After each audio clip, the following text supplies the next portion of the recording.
Today I'm working on a 2012 Impala that came in for an EVAP code, a P0442 small leak. This video applies to 2012 and 2013 models as well, all trim levels, as well as 2014, 15, and 16 of the Impala Limited, which was offered for fleets and rental vehicles. So let's get right into it. We're going to pull the code and I'm going to show you how to diagnose, test, and repair this problem. We've got the scanner plugged in here. We'll see if we can get a non-reflective reading here. All right, I got to hold it at a weird angle to get a good read on it, but there's our P0442 code, and there is a second code, a P0496, evaporative emission EVAP system flow during non-purge. So a leak and a flow during non-purge. We're going to move under the hood here. First thing we need to do is pull the engine cover off. To do that, we're going to remove the oil cap and gently pull up. Get that out of the way, and we're going to put the oil cap back on so as not to contaminate the oiling system. And right here is the purge valve. With it zoomed in a little bit, I can show you how to remove it. We need to remove it to test it, but we don't need any special tools to test it. First thing we're going to do is pop this holder off of one of the vacuum lines.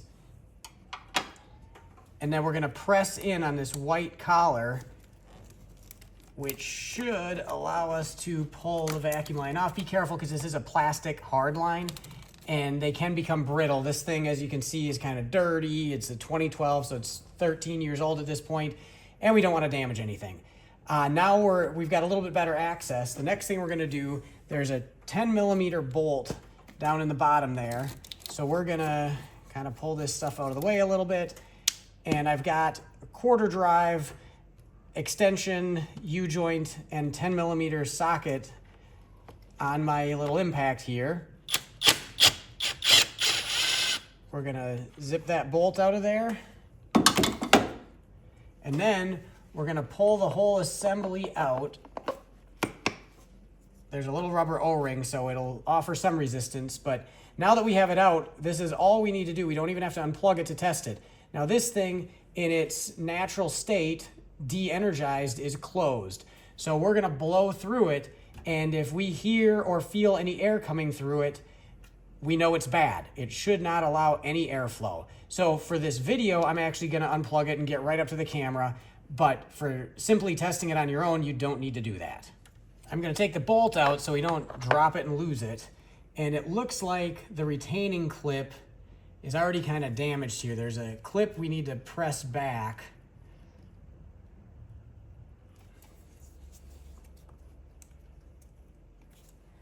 I think we're just going to take the screwdriver.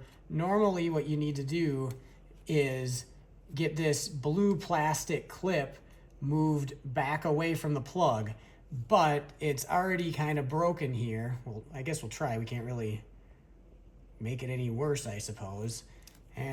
So I'm gonna, instead of doing that, we'd move that back and then we'd press down on that tab there. Instead, I'm gonna sneak a screwdriver in here and just swing that tab out of the way.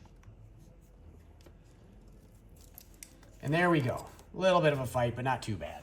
So here's our test. I'm gonna wipe this off because I'm going to put my mouth right on it. Now it's definitely sanitary. So I'm gonna put my finger over one end and we're gonna blow in and see if we feel any flow.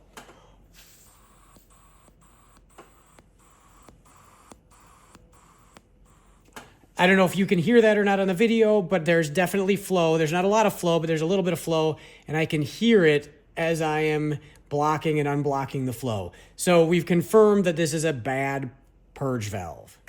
There are possibly other issues, but this is the common one that I see. So in this case, we're not moving on to anything else. We're just going to replace this purge valve. I've picked up a part from NAPA. So here's the NAPA part number, 2-283727. I'm also going to link down in the description an AC Delco, an OEM AC Delco brand on Amazon. So whatever's convenient. In this case, I want to get this thing done and out of here, so I'm not going to order it online. I'm just going to install this one that I picked up from the local NAPA store. So here is our new purge valve, and it comes complete with a bolt and everything.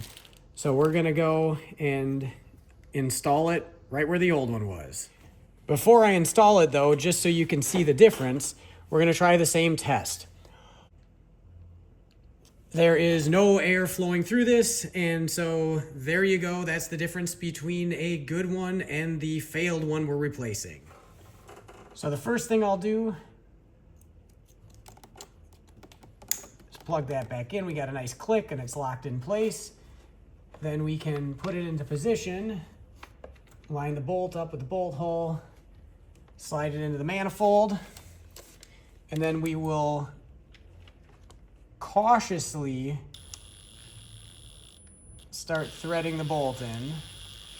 You don't want to hammer it in and cross thread it, but that went right in real easy.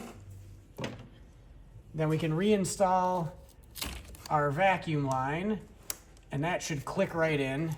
I don't know if you saw that or not. My hand might have been blocking it, but that is locked into place.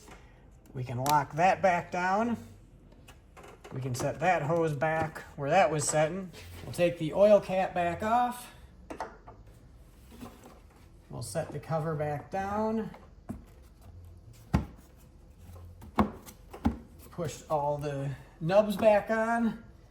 Put the oil cap back on, and we are now done under the hood.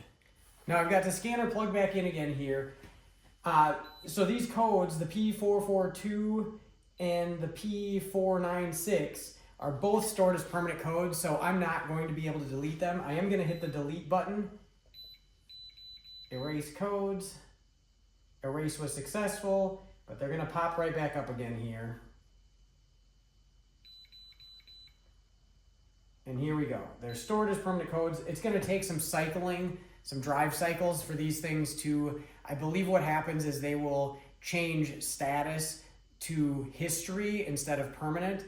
And at that point, they'll be able to be cleared out. But the fact that we've cleared everything means the check engine light isn't going to be on anymore. They're not current codes. So we at least have that off. And we obviously found a bad purge solenoid. So we've resolved that problem. Hopefully that's the end of it. We'll find out from the customer if they have any ongoing issues, but I'm pretty confident this will take care of them. So thanks for watching. We'll see you next time.